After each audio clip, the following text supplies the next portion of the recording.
Yo, in today's video, we're going to be looking at our ultimate Valby. This build is going to be utilizing supply moisture, and this is going to be able to do any sort of lockdown AoE farming.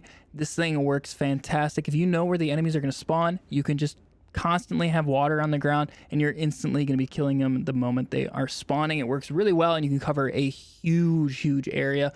So this works really well for AoE farming, and also you can utilize this for bossing as well, as long as you have a really good weapon to pair with it, like say the Enduring Legacy or Greg's Reversed Fate. Those two are personally my favorite. They're going to work really well because supply moisture, as long as you're standing on your water, you're going to have the base crit chance of those weapons increased by quite a bit. So if you have crit chance spec'd on the weapons themselves, you're going to be seeing almost near guaranteed crits up there in like the 75% plus ranges, which works really well considering these weapons have like 4 to 7 point something X crit multipliers. So you can do a ton of single target damage when you utilize your weapons, while also covering a huge AoE with your abilities. The nice part about this build is you don't have to change anything around no matter what piece of content you're doing. There's not going to be any other alternate builds, just the mods that you have set up on this one is going to be all you need for whatever piece of content you are currently running. This build works incredibly well for the XP farm that everybody seems to be doing over on Vespers right now.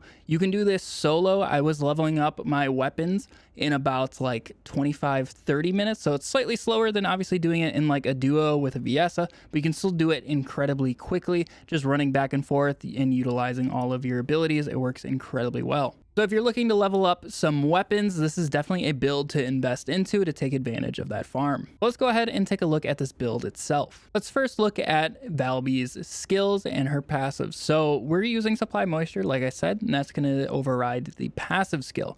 So now when you're standing on water, increases firearm critical hit rate, skill critical hit rate, and skill duration, which also increases the attribute trigger rate of firearms. That part isn't super important. It's mainly the critical hit rates and the skill durations. So any skill that we're using in creating a puddle is going to be water. So make sure you are on those as much as you can. With this character, a lot of the times you're just going to be going over the same areas a bunch of times over and over and over. That way you're always on your water and creating new instances of damage to be killing the enemies as soon as they're spawning. So you can overlap several of your skills and have them tick much quicker. So looking at her actual abilities, Bubble Bullet is number 1. This one is great just for providing extra water. Also, just if you need like to use your guns at any point, you can just throw this in front of you and you have a nice lane to be standing on some water and shoot your weapons. Also, it's a very quick animation, so you can get it out nice and fast. Now, our main 2 skills though with this build are going to be Plop Plop and Cleanup. Plop Plop, you use this to cover a huge area. You can also use it for some traversal, but normally I just use it to cover a huge area. If you space it out properly, you can have it all connected and you could just cover a massive area, or you can use it basically to teleport essentially nowhere, and you can have like double ticks on enemies as they're spawning, so it's a really good damage option. And then Cleanup is our main damage dealer. This is what's going to end up dealing the most and covering a ton of area. You're just going to enter this form, get some DR, and constantly run around and be able to cover. You're essentially painting the ground, which is really nice. And you can cover a huge area. Just make sure you're going over where the enemies are spawning, and you're going to be inflicting laundry, which also is a big deal when it comes to one of our mods, which we're going to get to here in a couple moments. The ultimate laundry bomb, I essentially never use this. You can if you want to group enemies, but I think it's a big waste of time and mana. I honestly never touch the skill. I just stick to our 1, 2s, and 3s. For components, you can use whatever optimization condition you want, whatever weapon you want to use the most. For me, that's usually the Thunder Cage, so I just always stick with that. For a skill power boost, you're going to want non-attribute dimensions, so you can focus on your 2nd and 3rd abilities. For the passives, I really like critical hit rate, and then ideally, I would like some critical hit damage, but also any sort of damage boost is going to work well in that 2nd slot. But ideally, crit rate and crit damage would be my top 2 choices here. Then for our components, we're just going to be running the Slayer set. I want to be dealing as much damage as possible, so this is going to be our best bet. It's going to give us another 26% skill power. The increased skill cost really does not matter to me. You're going to be able to get tons of mana once you have your passive set up correctly, and just the way you play Valby, you're often going over the areas enemies are dying in, so you're always going to be able to pick up MP orbs, and her skills don't really cost all that much anyways, considering how many things they can kill per skill. Now, for the actual passives on here, For your auxiliary power, HP and MP recovery out of combat would be the ideal second one, but focus on getting the HP just so you don't die. On the sensor, you're going to want MP recovery in combat and max MP. Ideally, max MP would be the one gold, but look for the one with the highest passives that you can find. For the memory, you're going to want defense and MP recovery modifier, so that way whenever you're recovering MP, you're going to get more of it. That pairs really well with the MP recovery in combat. And then finally, on the processor, this one doesn't matter too much. You can look for really anything you want, any resistances, but I really like the item acquisition distance. That way I can make sure I don't really miss any of the MP orbs as I'm running around. Let's now look at all of the mods that I currently run on this Valby. You're going to need to put a catalyst in every single slot except for your Transcendent mod slot. As long as you upgrade this enough, it won't really matter what this is at. But I like to run long distance. You can run whatever grapple that you want. Then from here, we're going to be doing the 2 focus on X skill, so dimension and non-attribute, so we can boost our 2 and 3. This way we get a good amount of damage out of it with skill power modifier and skill power, while also getting cooldown. The main thing you want to be focusing on with like cleanup is making sure you can always have this ability out and ready to go. You'll never really have any sort of cooldown whatsoever with this skill since it has 2 charges. You can just keep going back into it. It's going to be cooling down while you're in it as well. So once you get that duration up, you can constantly just keep repeating it over and over. And we can accomplish that with just essentially these 2 skills and also MP conversion up here for the extra. These 3 combined, you're good to go. You're constantly going to be able to use your skills. Then HP is just your overall best survivability option. So I run increased HP, but you can run whatever HP mod that you like with the like plus 200+%. Then I like to run Decimator in this X slot right here. I've tried Ambush. Doesn't really work quite as well as Decimator. So this one has been my go-to. You're going to end up stacking your damage very quickly with just how good of an AoE farmer she is. So you're going to get those 10 kills very quickly and they're never going to go away. Then we're going to be looking at our crits with skill, critical hit damage, and then also I like to do front lines for just more damage. Our critical hit rate is getting boosted quite a bit just by supply moisture and our reactor. So I like to focus on the damage and making sure I one-tap a lot of the tankier enemies who spawn in. You're going to kill the trash no matter what. So I want to focus on getting that crit multiplier up for the tankier enemies.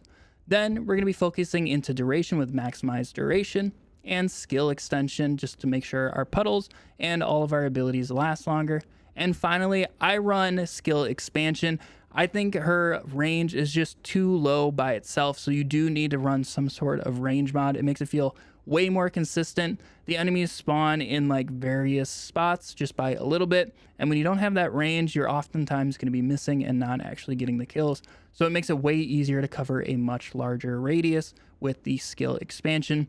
If you're fine, if you really don't care about running any sort of range, you can put another crit mod here if you want to. I don't really recommend it. I do really like the range, but that is an option you can do if you want to focus purely on damage. When you're actually playing Valby, there's some really cool tricks you can do to help optimize your damage. So one being your first ability is going to send out this bouncing ball, and it's going to, every time it bounces, it's going to create a little pool that you can stand in. Also, you can see supply moisture being active on the right side of the skill. Sometimes it's a little weird with your first ability puddles, like if you're kind of between them. So try to stand towards the middle and you'll see it glowing to let you know that supply moisture is active. But one thing you can do with this ability is actually look down and jump to get it to overlap multiple times. So really quick, if I just have it go past the enemy, you can see it's ticking. Like right now she's in 2 hit boxes basically, so it's going to be ticking twice. And then once this goes away, I can show you how to actually do the overlapping method. So now if you want to create more puddles on them, what you can actually do is just get a little bit of ways, probably about here, and you jump up and look straight down and then do it, and you can have, now look at that, it's about 3 to 4 instances of damage going. So this is really nice for helping locking down a spot. So if you know a lot of enemies are gonna be spawning in a place, you can just jump up, throw multiple down, and you're gonna create a bunch of damage instances like this, which makes it much quicker to clear enemies. Now plop plop, this is going to be your like traversal if you want it to, but I personally like to use it at ranges like this basically, and you can cover this entire area in water, so it's really good at locking down a big area. But if there's a smaller area that you want to lock down, you can essentially just teleport right where you're standing, and you're gonna be able to get multiple instances of damage going, basically just like our first ability. So if I use it right here, we're gonna use this up, and it's gonna be ticking at the same time right there. We're gonna have both puddles damage instances, and it does really good damage because it is a dimension skill. Now, our main damage dealer, like I said, is our third ability, Cleanup. You're gonna enter this like little surfing mode, and this is where you can just start painting the entire ground and going in your circles wherever you need to be, locking down the enemies in their spawns.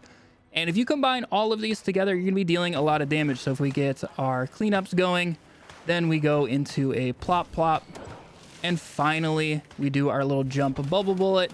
We can get a ton of damage going right there. It's just constantly ticking, constantly going, and it's gonna help you deal quite a bit of damage very quickly to a lot of different enemies. Now, the actual bubble bullet itself does pretty good damage when you hit things as well. Depending on the enemy types, I've hit well over 1 million with just hitting them directly with this right there. 1.1, almost 1.2 million on this enemy type, which is really nice when it crits. So make sure you're standing in your water as much as you can, because you're going to get a huge multiplier of about 3.6 with this build. If we take a look at actually standing in some water here, we got supply moisture active. Take a peek. I'm about 40% crit rate at 3.6. That's a ton of extra damage. Yeah, that's our Valby setup here. This works really well for any sort of AoE farming. Like I said, it works fantastic for the XP farm on Vespers and the Moonlight Lake. So I highly recommend investing into this if you're trying to level some weapons quickly. It's really going to save you a ton of time in the long run once you're investing into these guns, because it does, like I said, take about 25-30 minutes per level. Also, during all of the XP farming that I was doing, I wasn't even finding a reactor that fit like the weapon I was leveling up. So Greg's, I was never using a Greg's reactor. I was sticking with my Thunder Cage. So even without matching a reactor, you're still killing those enemies so quickly. It's like 10 seconds or less per run. So it's nice and quick, super easy, gets you a ton of levels on your weapons. So if you did enjoy this Valby build, make sure you leave a thumbs up on it to let me know. Also consider subscribing for more First Descendant content. I will have our Greg's Reverse Fate build out here within the next day or two, so keep an eye out for that. The thing's an absolute beast right now. It's actually killing things quicker on my Enzo than my Enduring Legacy, which is insane. So make sure you keep an eye out for that. You're really going to want to be building into it. But thank you all for watching this far in the video. I really do appreciate it, and I will catch you all in the next one. See ya.